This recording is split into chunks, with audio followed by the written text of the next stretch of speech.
madaxweyne ku-xigeenka dowlad goboleedka Puntland Axmed Cilmi Cismaan Karaash ayaa dhagax dhigay dayactirka 8 buundo oo ku yaala inta u dhaxaysa Garowe iyo deegaanka Birta Dheer ee maamulkaasi.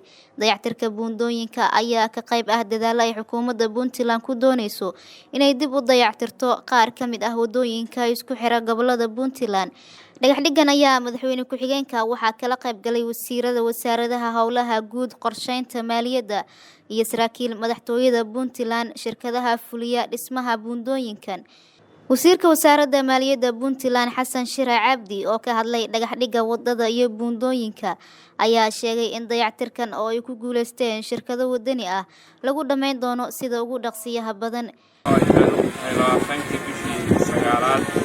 waxaan dhagax dhigaynaa laba wado oo shalay labadaas oo ah wadada Garowe ee Beelaarada ilaa Birta oo 8 wado laga hagaajinayo, wadada hadda aan joogno oo ah Tigab oo 9 kiiloomitir la hagaajinayo. shaqadan saan idin sheegnay waxay shaqo bilow ah oo dowladdu ku kala gashay marka hore barnaamijkan waxaa mas'uuliyadeeda inta boqolkiiba wasaaradda howlaha guud iyada waxay ka diyaarisay barnaamijka maxaa laga qabanayaa.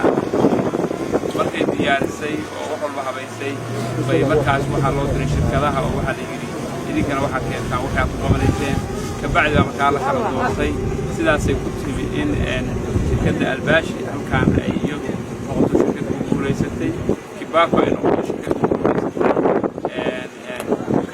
oo falay riyaare Garowena ilaa bixi bay noqonaysaa in la helo shaqo ku guuleysatay iyo in heshiiskiina la galo lana sameeyo. sidoo kale ceeldaar sidaas oo kale anagu taas ka soo qabanay aan idinka kontraktigaan lehmid wasaaradda howlaha guud baa shaqadeeda haysata iyo dhalinyaraha oo waxgal ah oo yaqaan baa waxay ku joogaan wasaaradda. muhiimaduna waxa weeye shirkadahana waaba la yaqaan hadda aan wax siinay oo shirkado la yaqaan oo aqoontooda iyo waxa ay qabteen la yaqaan way shirkadda Albaashi hadda shirkadii buundada dhistay weeye wixii awgeyd oo biyahani waxaan qaadeen buundada sideedii weeye. madaxweyne ku-xigeenka dowlad goboleedka Puntland Axmed Cilmi Cismaan Karaash ayaa madasha ka sheegay in xukuumadda Puntland ay dadaal ugu jirto dhismaha wadooyinka burbursan ee deegaanadaasi. laakiin bacdi aad bay farxad iigu tahay inaan maanta halkay soo taago oo dhagax dhigo dhismaha kan wadada. runtii waa sida uu sheegay gudoomiyaha deegaanku waa markii labaad anigu aan halka imaado oo halkan aanu wadadan gooday. waxaan u malinayaa 48 saacadood baanu qabanay wadankii oo kala go'an. runtii shirkadda tan aad iyo aad baan ugu mahadcelinayaa Albaashi. waa qoladii ka shaqeynaysay markaas oo wadanka oo dhan kala go'an 48 saacadood baan moodayaa inay iyada iyo kuwa kale. marka waxaan maanta soo dhagax dhignay Birta Dheer ilaa Garowe wadada xaggaasa. halkan waa qalqallo ilaa Sinujiif. waxaan ballan qaadnay oo dowladdu ballan qaaday sida wasiiradu idin sheegeen sanadka kan waa sanadkii kaabayaasha dhaqaalaha wadooyinka iyo wax ka qabashadooda u soo jeesanayna haddii la yidhi amnigii iyo waxa waa ka shaqaynay meel fiican bay inoo marisaa. dhaqaalihii iyo ciidamada habeyntoodii iyo waa inoo hagaagsan yahay. marba sar baa la gooyaa. marakan waxaan u soo jeesanaynaa sidii wadanku isugu socon lahaa runtii oo wadooyinka halbowle ahay wax looga qaban lahaa sida wasiir Xasan sheegay. bari ama saa dambena waxaanu dhagax dhigi doonaa marka ay kambaniyaashii ku tartamay soo dhameystaan falleedyaale ilaa maxay tahay Garowe.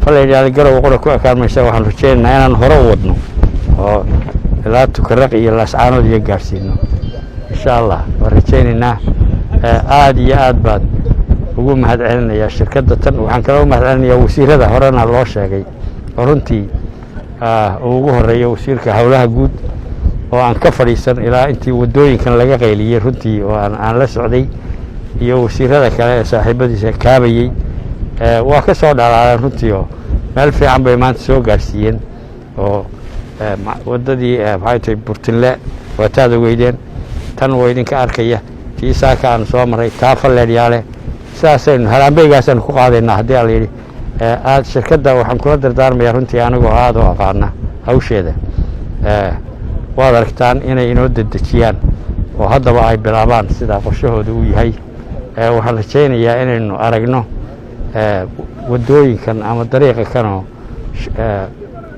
shaybka arag kale leh arag aan kan ahayn runtii leh aad iyo aad baad u mahadsantihiin dhagax dhigga dhismaha buundooyinkan 8 ayaa imaanaysa xilli shalay magaalada Garowe caasimada Puntland ay heshiis ku kala saxiixdeen wasaaradda maaliyadda Puntland iyo qaar ka mid ah shirkadaha ka shaqeeya dhismaha waxaana heshiiskaasi uu ku qotomay dib u dayactirka iyo dhismaha wadada Midigar buundada Qayaadsame wadada Kalabayr Boosaaso iyo 8 buundo oo u dhaxeeya Garowe iyo Birta Dheer Sumayo Daahir Salaad VOS TV Muqdisho.